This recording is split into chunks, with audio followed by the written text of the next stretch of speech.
قد جاب خواطرنا حلم يطويه تخرجنا রব্বুল আলামিন বলেন ফালা তা'লামু নাফসুম মা উখফিয়া লাহুম মিন কুররাতি আ'য়ুন জাযাআম বিমা কানু ইয়া'মালুন। কত সুন্দর জান্নাত আমি তোমাদের জন্য প্রস্তুত রেখেছি, তোমরা কল্পনাও করতে পারবে না। বুখারী মুসলিমের বর্ণনা মানে মুত্তাফাক আলাইহি।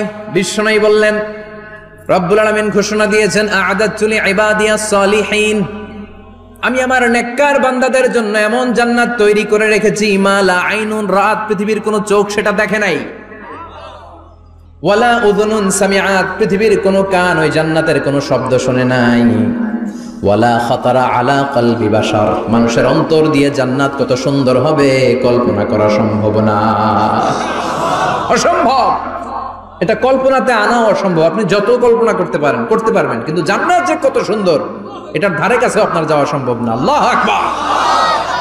তবে জান্নাতের ভেতরে অনেকগুলো ক্লাস আছে, সব জায়গায় ক্লাস মেইনটেইন হয়, ঠিক কি না? বড় স্যার, মেজো স্যার, ছোট স্যার, বড় হুজুর, মেজো হুজুর, ছোট হুজুর, business class, economic class, platinum class, হ্যাঁ, promo class, first class, second class, third class, last class আছে না নাই? জান্নাতের মধ্যে এরকম ক্লাস আছে। বিশ্বনবী বললেন সবচেয়ে দামি ক্লাসের নাম হলো ফেরদাউস। ইযা সাআলতুমুল্লাহ ফাসআলুহুল ফেরদাউস। এজন্য আল্লাহর কাছে যখন জান্নাত তোমরা চাইবা, ছোটটা চাইবা কেন, বড়টা চাও, ফেরদাউস চাও।